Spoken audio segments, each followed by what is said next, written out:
It's Wednesday, time for our weekly trip to the News Zoo. Neil Anderson joins us live this morning from Swamico with the giant tortoises. Hi, Neil.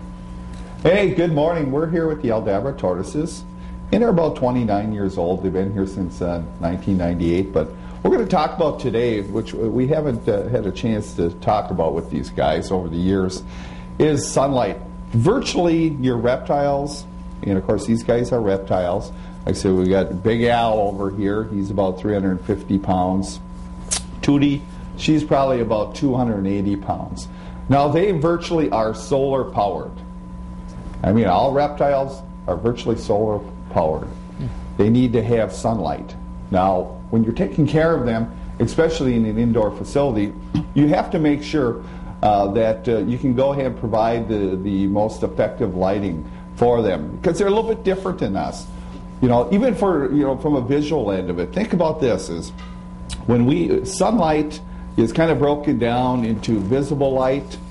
You also have the infrared light, which is the longer wavelengths, and then you have the UV light, UVA, B, and C. Now, for us, we have 3 cones in our eyes. Reptiles have 4.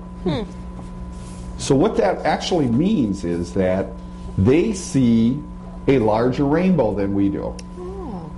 So it's very important that when we put lighting in an exhibit, that we have lighting that they can see. Not only some snakes can see infrared light, which to us infrared is, you know, the heat that, you know, you feel from the sun. Some snakes have what they call pit organs, and they can actually see color in the infrared spectrum. Now, in addition to that, you know, you've got reptiles that, like the tortoises, geckos, different other reptiles that actually can see in the UVA end of things. That's a little bit more than what we can. It's real important that we do give them UV light. And you can see the 2 basking lights that is over the top of them. Now, that UV light, they're going to see UVA and UVB in there, a little bit of C, but UVA is important because that gives them that full range of vision. Not only for them to recognize each other, okay, because they're going to look, you know, their lenses are going to look a little bit different, but also to recognize their food. So if you don't have this, what can happen is that these guys can certainly have detrimental effects, whether it comes to, like say, recognizing each other, or in some case even with the food. But here's another thing that they do. These are basking lights, UV basking lights. You ever notice that if you see turtles, tortoises, reptiles, they flatten out? Okay, one of the things that they do is they flatten out like this so they can absorb the light.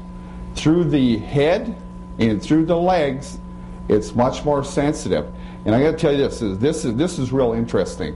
On the top of lizards and tortoises and everything, their brain, some of them have, I mean, they got both eyes, and then some have what we call a parietal eye, which is on the top of their head. Yeah. The sunlight, okay, they can tell on the sunlight that sunlight has to hit their head and actually penetrates down into their brain, and there's light receptors on their brain, so they can tell then, you know, how long the daylight is, and what color blue light is out there, and that sets up their daily schedule and their seasonal schedule.